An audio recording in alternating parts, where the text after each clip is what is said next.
गदर 2 को जहां मिली बड़ी सफलता के बाद एक बार फिर वो विवादों के घेरे में है। नमस्कार, मैं अमित कश्यप और आप देख रहे हैं हंगामा टाइम्स न्यूज़। इस वक्त हमारे साथ में हैं प्रख्यात समाजवादी चिंतक दीपक मिश्रा जी, जो मजबूत पकड़ रखते हैं साहित्य, सिनेमा और समाजवाद को लेकर के। तो वहीं पर हम उनसे जानेंगे कि आखिरकार जो गदर 2 गंभीर जो विवादों में घिरी हुई है, दीपक जी आपका क्या कहना है इस पर?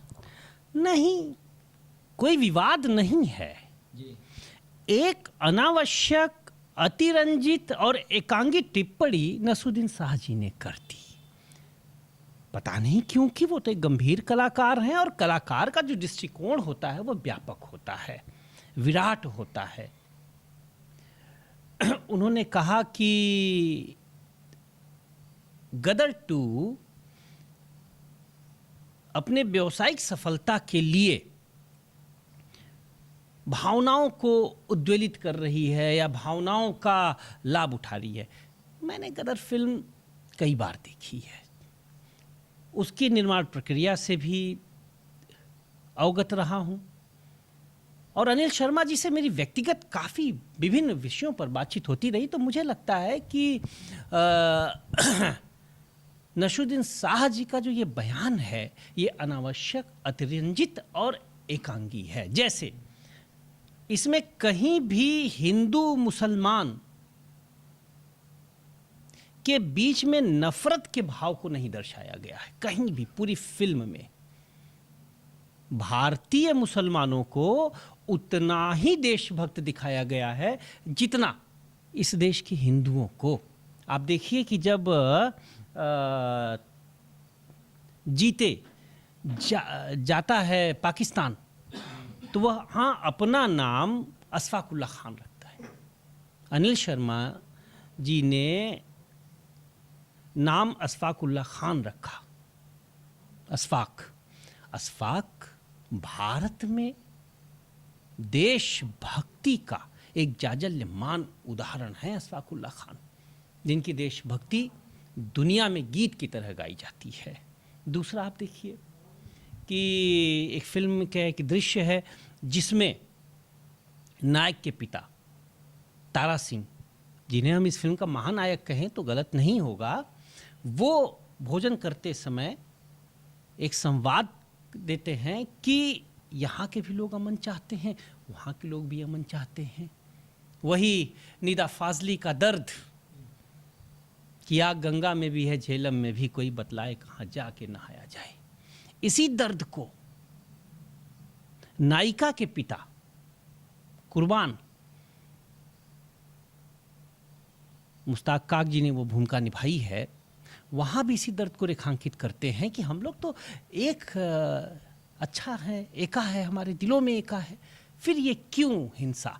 तो पाकिस्तान की भी अवाम जो हिंसा के खिलाफ है और हिंदुस्तान की भी अवाम जो हिंसा के खिलाफ है, दोनों की बातों को इस फिल्म में ठीक से दर्शाया गया है। दूसरा, जब जीते वहाँ पे भटक रहा है अपने पिता को छुड़ाने के लिए, तो उसकी मदद एक मुस्लिम ममतामयी महिला करती है और पैर छूते हुए नायक उनको मासी कहता है। तो अब जिस फिल्म में ऐसे दृश्य हो, वह फिल्म नफरत का व्यापार करेगी। तो मुझे नहीं लगता कि ये जो टिप्पणी है नसरुद्दीन शाह जी की, पता नहीं किस दुर्वाग्रह से ग्रसित हो के कही। तो एक बार मैं उनसे आग्रह करूंगा कि अपने दुर्वाग्रहों को परे रखते हुए, पूर्वाग्रहों से परे रखते हुए अपने आप को इस फिल्म को देखें और फिर टिप्पणी करें। दूसरी सबसे बड़ी बात, इस फिल्म में जज्बाई हिंद की बात की गई है और ठीक है, चूंकि एक्शन फिल्म है तो जाहिर सी बात है कि मारधाड़ है, लेकिन कहीं भी मारधाड़ को फिल्म के निर्माता निर्देशक ने जस्टिफाई नहीं किया है। शस्त्र उठाया ही गया है अहिंसा और शांति की स्थापना के लिए। तो और बाकी तो अगर यह फिल्म अंधराष्ट्रवादी होती, या इस फिल्म में जिसको जिंगोइस्ट शब्द का प्रयोग किया है कुछ लोगों ने, आलोचकों ने, तो फिर हम जैसे लोग जिन्होंने राष्ट्रवाद को, समाजवाद को एक जीवन दिया है, वो इसके निर्माण कार्य से जुड़े ही नहीं होते। और अनिल शर्मा जी उदार हृदय व्यक्ति हैं, व्यक्तिगत रूप से हिंदू मुस्लिम एकता के पैरोकार हैं, और उनकी कोई भी फिल्म आप देखिए, हिंदुस्तान की कसम, इसके पहले की भी गदर, अब की गदर, तो वह राष्ट्रवाद और देशभक्ति और राष्ट्र प्रेम को मूल में रखते हैं। हाँ, अपने देश के प्रति भक्ति भाव रखना किसी दूसरे देश के प्रति नकारात्मक भाव रखना नहीं होता है।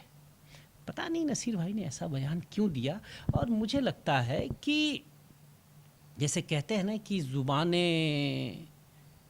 खल्क नकाराए खुदा होती है, तो जब फिल्म को आशीर्वाद जनता ने दे दिया तो फिर ऐसी टिप्पणियों का औचित्य समझ में नहीं आता। नसीर भाई का यह बयान एकांगी और अनौचित्यपूर्ण है। तो ये थे हमारे साथ में प्रख्यात समाजवादी चिंतक दीपक मिश्रा जी, जिनसे हमने बात किया, जो मजबूत पकड़ के साथ, जहां हम आपको राजनीति, सिनेमा और साहित्य के साथ में हमेशा दिखाते हैं उनके विचार किस तरह से, जहां भरपूर गदर 2 को जनता ने प्यार दिया है, वहीं पर विवादों को चलते हम आपको दिखाते रहते हैं किस तरह से। जो हमारे साथ में प्रख्यात समाजवादी चिंतक थे दीपक मिश्रा जी, उनकी क्या राय थी। आप देखते रहिए हंगामा टाइम्स न्यूज़।